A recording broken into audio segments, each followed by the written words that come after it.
estrógenos pueden ser 4 hasta 5 elevaciones en la concentración de estrógenos, son las que se tienen reportado para el caso de vaquillas, no así para vacas. En vaquillas sí hay, como el ciclo es todavía un poquito más irregular, puede haber alguna que otra vaquilla que presente 5 elevaciones en la concentración de estrógenos.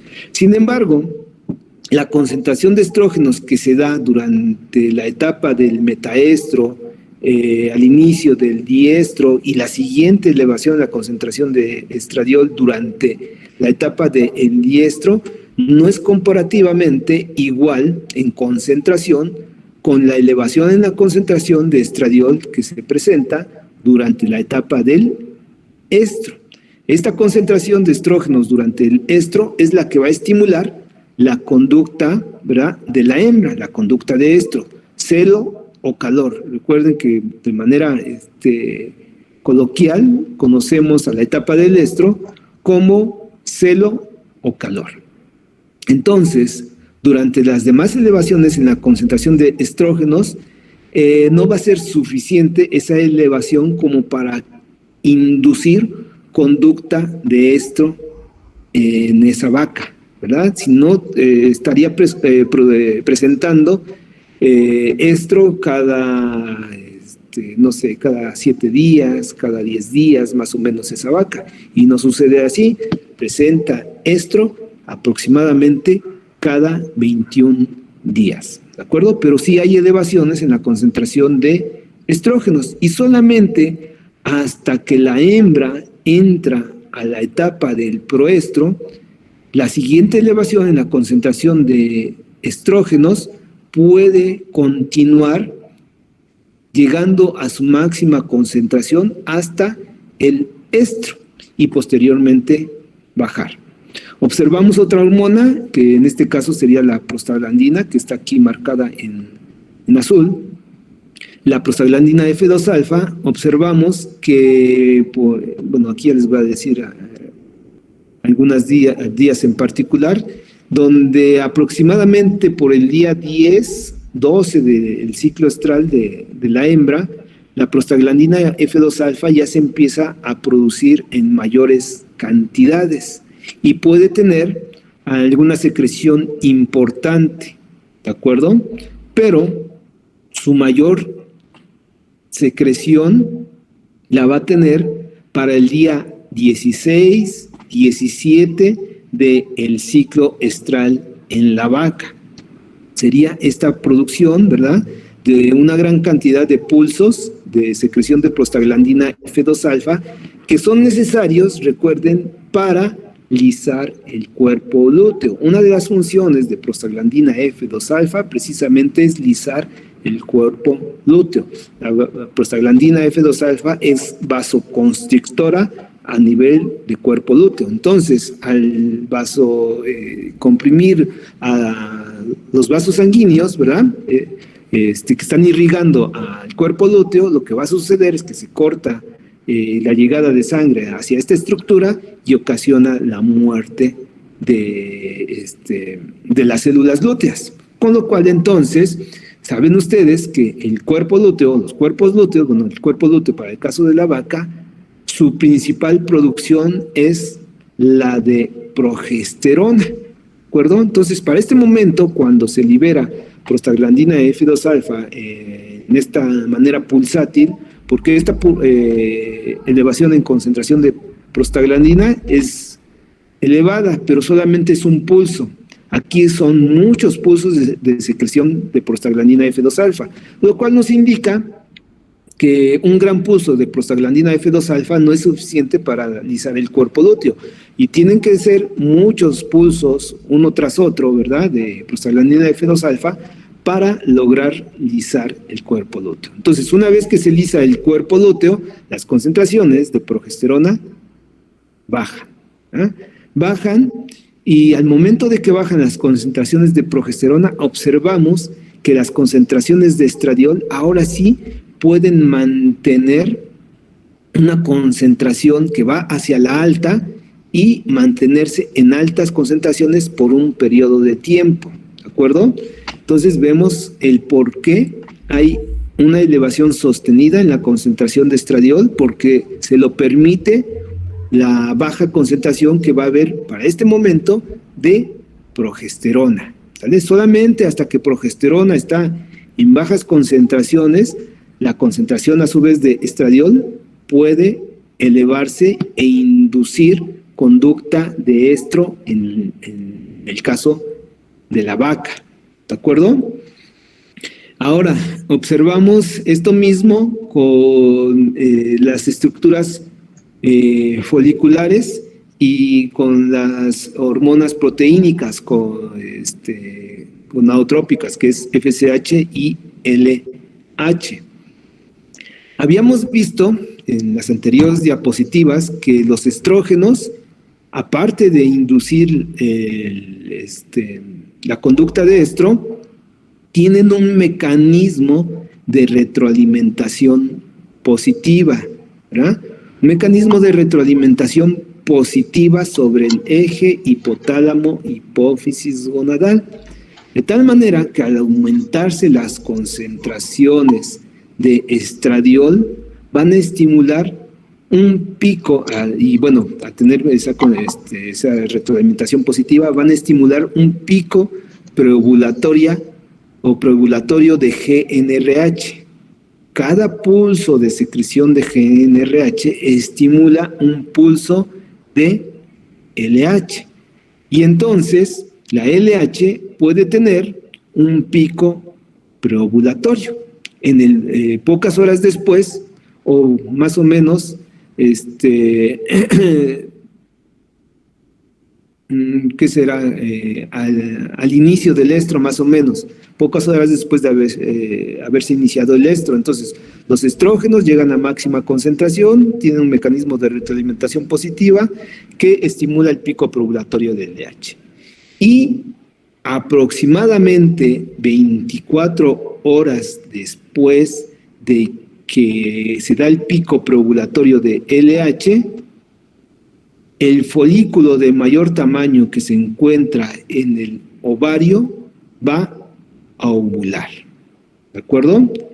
Entonces, al ovular ese folículo, recuerden que ese folículo era el encargado de estar produciendo altas concentraciones de estrógenos. Entonces, esta elevación en la concentración de estrógenos está de esta manera porque hay un folículo en el ovario que poco a poco está creciendo, ¿de acuerdo? Entonces va creciendo, y en el momento en el cual ese folículo se va diferenciando hacia la ovulación, y todavía más cuando se ovula ese mismo folículo, lo que va a suceder es que la producción de estradiol se cae, ¿verdad? Ya no va a tener células foliculares. ¿Por qué ya no va a tener células foliculares ese folículo que ovula? Porque ahora se transforma en un cuerpo hemorrágico, y el cuerpo hemorrágico se transforma en un cuerpo lúteo. Recuerden que las células de la teca interna y células de la granulosa se empiezan a luteinizar.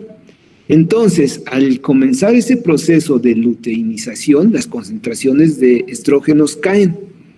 Ya no hay células de la teca interna y tampoco células de la granulosa. Se deja de producir estradiol, cae a niveles basales el estradiol, pero a su vez, como se está formando un cuerpo lúteo, las concentraciones de progesterona empiezan a elevarse. Entonces, esta línea de progesterona bien nos puede estar indicando que hay la presencia de un cuerpo lúteo en el metaestro que se está formando. Y cuando la hembra entra a la etapa del diestro, ese cuerpo lúteo ya tiene tamaño suficiente como para sintetizar al menos 1 nanogramo por mililitro de progesterona, ¿de acuerdo? Y la aumenta, la puede llevar hasta 7 nanogramos, 8 nanogramos, 9 nanogramos. Es totalmente normal que haya en concentración de progesterona, ¿de acuerdo? Entonces, la concentración de estrógenos vemos que se disminuye, ¿sale? Y llega a una etapa, a una concentración basal. Sin embargo, pocas horas después, la concentración de estrógenos se eleva. ¿Por qué se eleva? Nos está indicando que está existiendo un desarrollo folicular importante, que es el que les estoy poniendo aquí. Voy a señalar todo esto. Todo esto que ven ustedes acá, bueno, debería de estar un poquito más adelante, pero bueno, se entiende. En el metaestro va a existir un grupo de folículos que empieza a crecer. Si se dan ustedes cuenta, aquí observamos a la hormona FSH, que va a tener una secreción importante poco después de que se termine el estro. ¿Por qué va a elevarse la concentración de FSH? Recuerden que había un folículo de gran tamaño. Ese folículo de gran tamaño, ya les había yo comentado, que aparte de producir estrógenos, también puede producir hormona inhibina. La hormona inhibina es específica para FSH. Entonces, teóricamente, tendría que haber aquí un pico preovulatorio de FSH junto con el DLH, pero no existe porque hay hormona inhibina, ¿de acuerdo? Pero cuando el folículo desaparece porque ya ovuló, se deja de producir hormona inhibina. Al dejarse de producir hormona inhibina, las concentraciones de FSH pueden aumentar. Esa FSH va a estimular que un grupo de folículos de aproximadamente 4 milímetros de diámetro aumenten su ritmo de crecimiento. En la corteza ovárica, recuerden que hay folículos primordiales que solamente van a tener unas cuantas micras de diámetro, a lo mejor 80 micras, 90 micras de diámetro, son muy pequeños, ¿vale? Pero el ovario, ¿verdad? Y el mismo folículo pueden estimular el inicio del crecimiento de algunos folículos. El mismo folículo puede estimular su propio crecimiento. El tejido ovárico, ¿verdad?, puede estimular el crecimiento de los folículos, pero solamente lo va a hacer el estímulo sobre un grupo de folículos y los va a llevar hasta un diámetro de aproximadamente 4 milímetros. Entonces, cuando un grupo de folículos alcanza el diámetro de 4 milímetros, ya van a tener receptores para FSH. Y entonces, al tener receptores para FSH, empiezan a ser dependientes de gonadotropinas. Entonces, estos folículos ya se hacen dependientes de gonadotropinas. Y al haber altas concentraciones de FSH, van a actuar esas concentraciones de FSH sobre los folículos de 4 milímetros. Entonces, ahora FSH está estimulando el desarrollo de este grupo de folículos. Sin embargo, dentro de todo grupo de folículos que inician su crecimiento de manera conjunta, en el caso de especies monótocas y en especial el de la vaca, va a haber un folículo que tenga mejores características que sus compañeros de grupo. De tal manera que va a ser un folículo que va a tener a lo mejor un milímetro más, 2 milímetros más de diámetro que sus compañeros de grupo. Ese folículo que tiene mayor diámetro, cuando alcanza el diámetro aproximado de 9 milímetros, va a empezar a producir cantidades importantes de hormona inhibina, ¿de acuerdo? Y ya dijimos que la hormona inhibina es específica para inhibir la secreción de FSH, ¿vale? ¿Inhibe la secreción de FSH? ¿Él necesita FSH? No, ya no, porque recuerden que llega un momento en el desarrollo folicular en el cual el folículo de mayor tamaño adquiere receptores a nivel de la célula granulosa para LH, perdón. Y entonces se torna dependiente de LH. A él ya no le importan las secreciones de FSH, pero a sus compañeros de grupo que son de menor tamaño, sí les interesan las concentraciones de FSH. Y como ya no lo hay, ¿qué va a suceder con sus compañeros de grupo que son un poco menores en tamaño? Van a pasar por el proceso de atresia folicular. Por eso es que aquí ya nada más se está representando un solo folículo. Entonces, sus compañeros de grupo se atresian. ¿Quién está induciendo la atresia? El folículo de mayor tamaño a través de la secreción de hormona inhibina.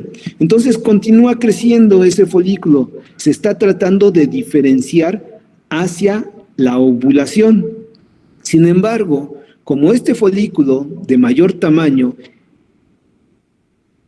crece en un medio en el cual la concentración de progesterona está alta, aquí vean, concentración de progesterona está alta, lo que le va a suceder a este folículo que tiene un gran tamaño es que se va a atresiar. Así como sus compañeros, se va a atresiar. Lo único que los diferencia para ese momento es que sus compañeros de grupo se atresiaron tal vez horas o días antes, pero finalmente él también se va a atresiar porque las concentraciones de progesterona no le permiten diferenciarse hacia la ovulación. Entonces, cuando el folículo de mayor tamaño se atresia, deja de producir hormona inhibina. Al dejar de producir hormona inhibina, al haber ya bajas concentraciones de inhibina en el medio, se empieza a aumentar de nueva cuenta la concentración de FSH.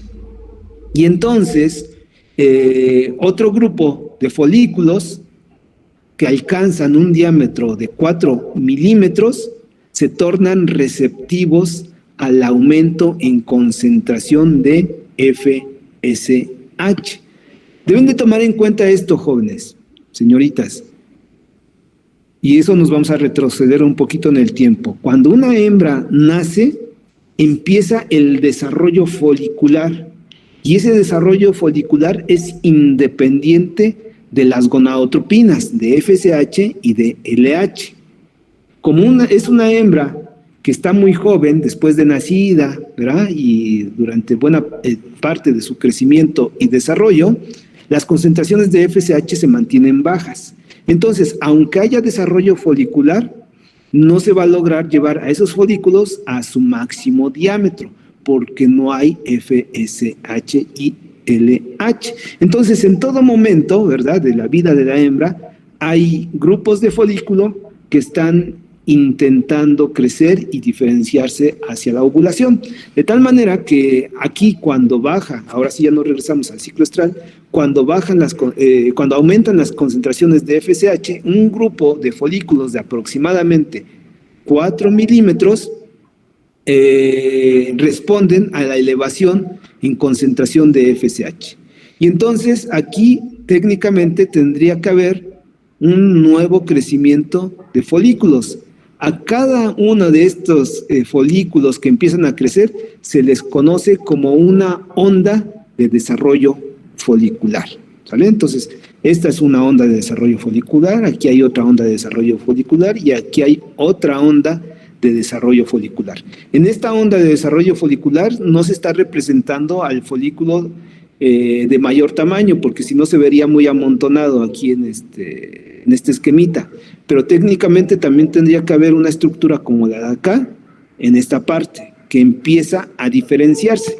Ya les había yo dicho que dentro de un grupo de folículos que empiezan el crecimiento y que se tornan receptivos al aumento en concentración de FSH, va a haber uno que va a ser el que tiene mejores características, ¿de acuerdo? Y ese folículo que tiene mejores características va a empezar a producir hormona inhibina.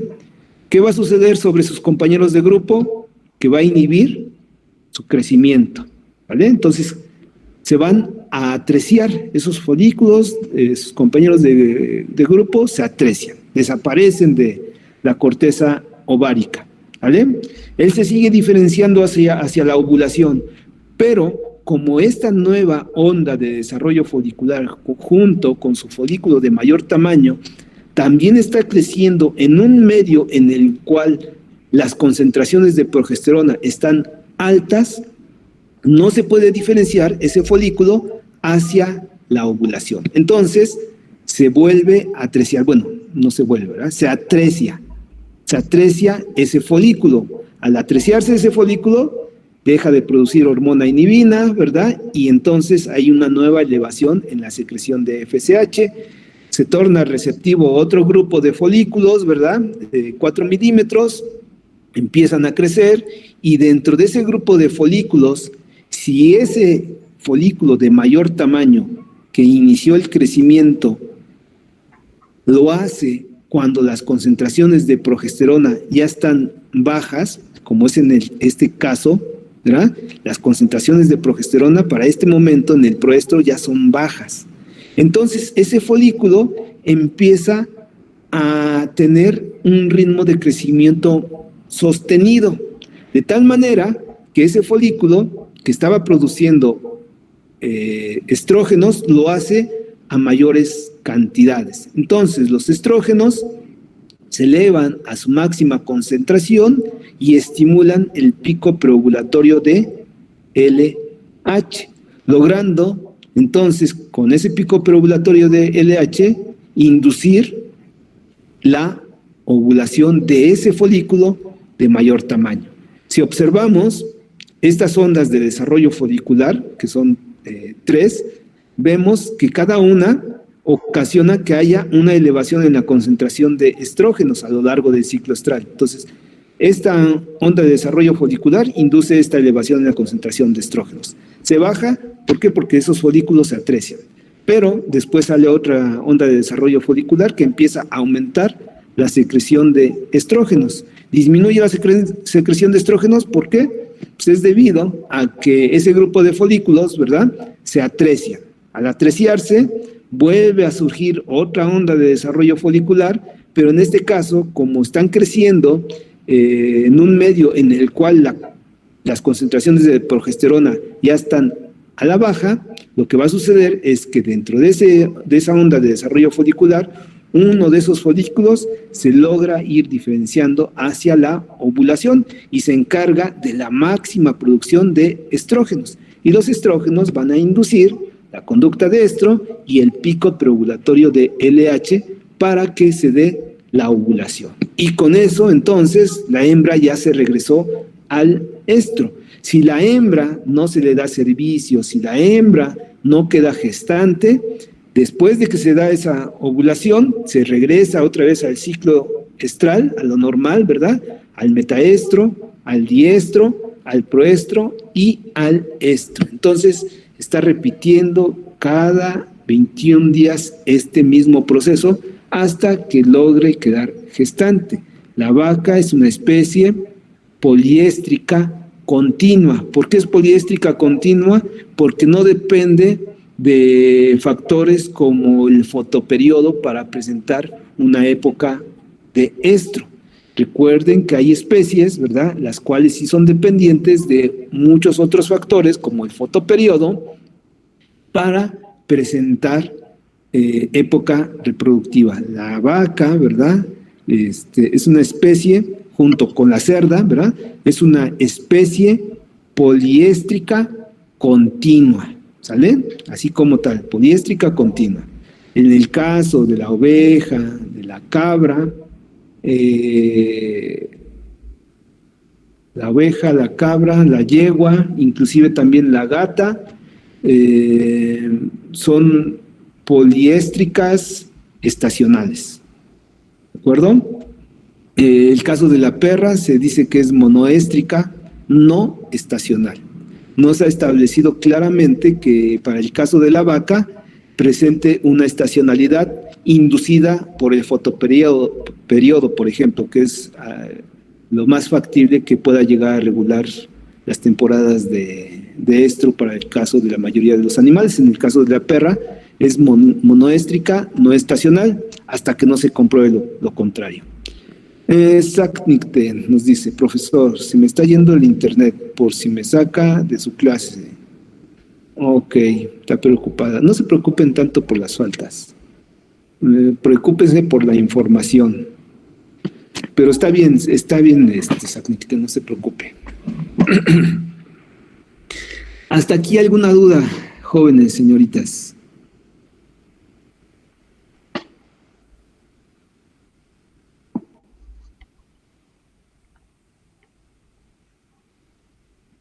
No, doctor. Lo vamos a retomar esto mismo el día de mañana. Lo vamos a complementar con las etapas del ciclo astral y las fases. Pero bueno, esto lo vemos mañana.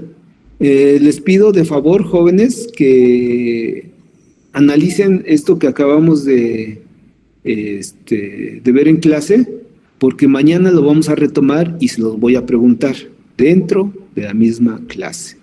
¿De acuerdo? Por favor. Entonces nos vemos y de verdad, bueno, todavía no se salga, vamos a pasar lista. De verdad estudienlo porque, bueno, ya nos atrasamos un poquito. Es una hora, es poco, pero bueno, como ya les había yo mencionado, trato de llevar los dos grupos de esta misma clase a la par. Entonces ahorita en el otro grupo vamos un poquito más adelantados. Voy a tratar de mañana ir un poco más despacio con el siguiente grupo para que se emparejen, ¿no?